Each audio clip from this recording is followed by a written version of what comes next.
नमस्कार साथियों, एक बार फिर से स्वागत है आपके अपने यूट्यूब चैनल राज स्टडी पॉइंट में। यदि आप हमारे चैनल पर पहली बार वीडियो देख रहे हैं तो चैनल को सब्सक्राइब करना, बेल आइकन को ऑन करना, जिससे कि आने वाली हर एक नई वीडियो का नोटिफिकेशन आपको सबसे पहले मिले।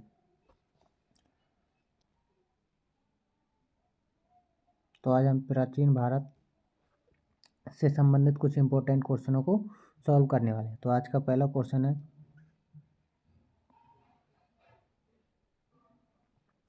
आर्य शब्द का शाब्दिक अर्थ है वीर या योद्धा, श्रेष्ठ या कुलीन, यज्ञकर्ता, विद्वान। तो इस प्रश्न का जो राइट आंसर है वह है ऑप्शन नंबर बी करेक्ट है, यानी आर्य शब्द का शाब्दिक अर्थ है श्रेष्ठ या कुलीन। अगला प्रश्न है,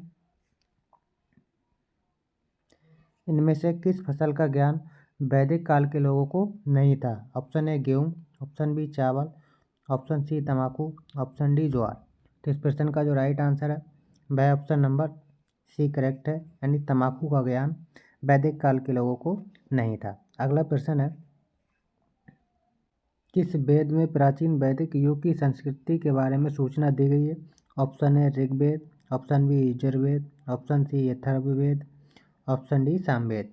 तो इस प्रश्न का जो राइट आंसर है वह है ऑप्शन नंबर ए करेक्ट है, यानी कि ऋग्वेद। यानी ऋग्वेद में प्राचीन वैदिक युग की संस्कृति के बारे में बताया गया है। अगला प्रश्न है, वेदों की संख्या कितनी है? Option A 2, option B 3, option C 4, option D 5। तो इस प्रश्न का जो राइट आंसर है वह ऑप्शन नंबर सी करेक्ट है, यानी वेदों की संख्या 4 है। पहला ऋग्वेद, दूसरा यजुर्वेद, तीसरा सामवेद, चौथा अथर्ववेद, यानी 4 वेद हैं। ठीक। अगला प्रश्न है, भारत के राज्य चिन्ह में प्रयुक्त होने वाले शब्द सत्यमेव जयते किस उपनिषद से लिए गए हैं? Option A Mundaka Upanishad, option B Katha Upanishad, option C Isha Upanishad, option D Rigveda. तो इस प्रश्न का जो राइट आंसर है वह ऑप्शन नंबर ए करेक्ट है, यानी कि मुंडक उपनिषद से भारत के राज चिन्ह में प्रयुक्त होने वाले शब्द सत्यमेव जयते लिए गया। अगला प्रश्न है,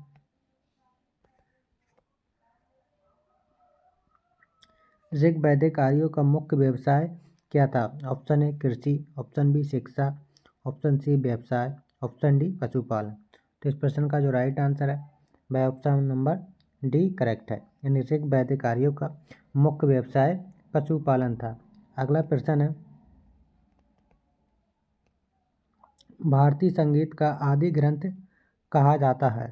option A Rigveda, option B Samaveda, option C Atharvaveda, option D Yajurveda. तो इस प्रश्न का जो राइट आंसर है वह ऑप्शन नंबर बी करेक्ट, यानी कि सामवेद को भारतीय संगीत का आदि ग्रंथ कहा जाता है। अगला प्रश्न है,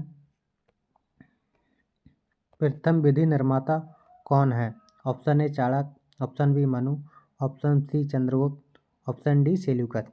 तो इस प्रश्न का जो राइट आंसर है वह ऑप्शन नंबर बी करेक्ट है, यानी प्रथम विधि निर्माता मनु को माना जाता है। अगला प्रश्न है, कृष्ण भक्ति का प्रथम और प्रधान ग्रंथ है? Option A Mahabharata, option B Shrimad Bhagavad Gita, option C Harshacharita, option D Gita Govinda. तो इस प्रश्न का जो राइट आंसर है वह ऑप्शन नंबर बी करेक्ट है, यानी श्रीमद् भागवत गीता को कृष्ण भक्ति का प्रथम और प्रधान ग्रंथ माना जाता है। अगला प्रश्न है, ऋग्वेद में संपत्ति का प्रमुख रूप क्या है? ऑप्शन ए गोधन, ऑप्शन बी भूमि, option C A and B, option D इनमें कोई नहीं। तो इस प्रश्न का जो राइट आंसर है वह ऑप्शन नंबर ए करेक्ट है, यानी गोधन।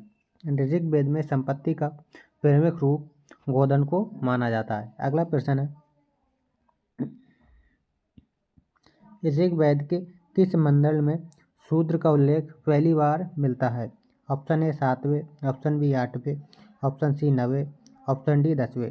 तो इस प्रश्न का जो राइट आंसर है वह है ऑप्शन नंबर डी, यानी कि 10वें मंडल में शूद्र का उल्लेख मिलता है। अगला प्रश्न है, पुराणों की संख्या कितनी है? Option A 18, option B 16, option C 20, option D 25। तो इस प्रश्न का जो राइट आंसर है वह ऑप्शन नंबर ए करेक्ट है, यानी कि 18, यानी पुराणों की संख्या 18 है। ऑप्शन नंबर ए करेक्ट है। अगला प्रश्न है, वैदिक धर्म का मुख्य लक्षण इनमें से किसकी उपासना था? ऑप्शन ए प्रकृति, option B Pashupati, option C देवी माता, ऑप्शन डी त्रिमूर्ति। तो इस प्रश्न का जो राइट आंसर है वह ऑप्शन नंबर ए करेक्ट है, यानी कि प्रकृति। यानी वैदिक धर्म का मुख्य लक्षण इनमें से प्रकृति की उपासना करना था। अगला प्रश्न है, किस देवता के लिए ऋग्वेद में पुरंदर शब्द का प्रयोग हुआ है? Option A Indra, option B अग्र, option C Varun, option D Som. तो इस प्रश्न का जो राइट आंसर है वह ऑप्शन नंबर ए करेक्ट है, इंद्र। यानी इस प्रश्न का जो राइट आंसर है ऑप्शन नंबर ए करेक्ट है, यानी इंद्र देवता के लिए ऋग्वेद में पुरंदर शब्द का प्रयोग हुआ है। अगला प्रश्न है, शुल्ब सूत्र किस विषय से संबंधित पुस्तक है? ऑप्शन ए ज्यामिति, ऑप्शन बी ज्योतिष, ऑप्शन सी गणित, ऑप्शन डी खगोल। तो इस प्रश्न का जो राइट आंसर है वह ऑप्शन नंबर ए करेक्ट है, यानी कि ज्यामिति। यानी शुल्ब सूत्र ज्यामिति से संबंधित पुस्तक है। अगला प्रश्न है, अस्तों माह सदगमय कहाँ से लिया गया है? Option A Rigveda, option B Yajurveda, option C Samaveda, option D Atharvaveda. तो इस प्रश्न का जो राइट आंसर है वह ऑप्शन नंबर ए करेक्ट है, यानी ऋग्वेद। यानी अस्तों माह सदगमय ऋग्वेद से लिया गया है। अगला प्रश्न है, वैशेषिक दर्शन के प्रतिपादक हैं? Option A Kapil, option B Akshapad, option C उलूकलद, ऑप्शन डी पतंजलि। तो इस प्रश्न का जो राइट आंसर है वह ऑप्शन नंबर सी करेक्ट है, यानी उलूकलद। यानी वैशेषिक दर्शन के प्रतिपादक उलूकलद हैं। अगला प्रश्न है, मीमांसा या पूर्ण मीमांसा दर्शन के प्रतिपादक हैं? Option A Jaimini, option B Badarayana, option C Kapila, option D Gautama. तो इस प्रश्न का जो राइट आंसर है वह ऑप्शन नंबर ए है, यानी कि जैमिनी। यानी मीमांसा या पूर्ण मीमांसा दर्शन के प्रतिपादक जैमिनी है। अगला प्रश्न है, ऋग्वेद का कौन सा मंडल पूर्णतया सोम को समर्पित है? ऑप्शन ए 7वां मंडल, ऑप्शन बी 8वां मंडल, ऑप्शन सी 9वां मंडल, ऑप्शन डी 10वां मंडल। तो इस प्रश्न का जो राइट आंसर है वह ऑप्शन नंबर सी करेक्ट है, यानी 9वां मंडल। ऋग्वेद का 9वां मंडल पूर्णतया सोम को समर्पित है। अगला प्रश्न है,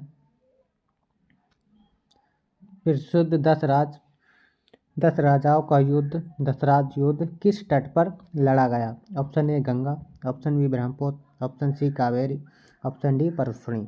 तो इस प्रश्न का जो राइट आंसर है वह ऑप्शन नंबर डी करेक्ट है, यानी कि परशुनी। यानी प्रसिद्ध दस राजाओं का युद्ध दसराज युद्ध परशुनी नदी के किनारे लड़ा गया था। अगला प्रश्न है, धर्मशास्त्रों में भू राजस्व की दर क्या है? Option A 1/3, option B 1/4, option C 1/6, option D 1/8। तो इस प्रश्न का जो राइट आंसर है वह ऑप्शन नंबर सी करेक्ट है, यानी 1/6। धर्मशास्त्रों में भू राजस्व की दर 1/6 थी। अगला प्रश्न है,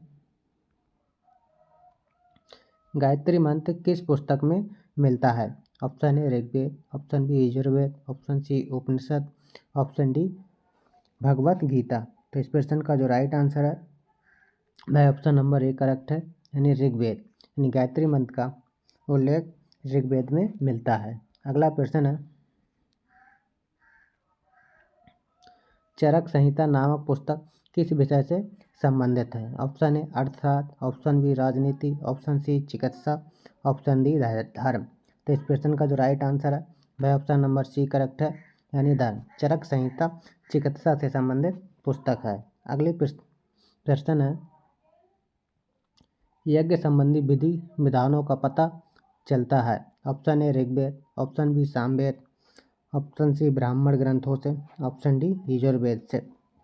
तो इस प्रश्न का जो राइट आंसर है वह ऑप्शन नंबर डी करेक्ट है, यानी यजुर्वेद। यानी यज्ञ संबंधी विधि विधानों का पता यजुर्वेद से मिलता है। तो इस प्रश्न का जो राइट आंसर है वह ऑप्शन नंबर डी है। अगला प्रश्न है,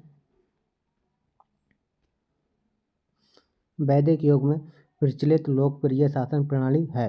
ऑप्शन ए निरंकुश, ऑप्शन बी प्रजातंत्र, ऑप्शन सी गणतंत्र, ऑप्शन डी वंशानुगत राजतंत्र। तो इस प्रश्न का जो राइट आंसर है वह ऑप्शन नंबर डी करेक्ट है, यानी कि वंशानुगत राजतंत्र। वैदिक युग में प्रचलित लोकप्रिय शासन प्रणाली वंशानुगत राजतंत्र थी। अगला प्रश्न है,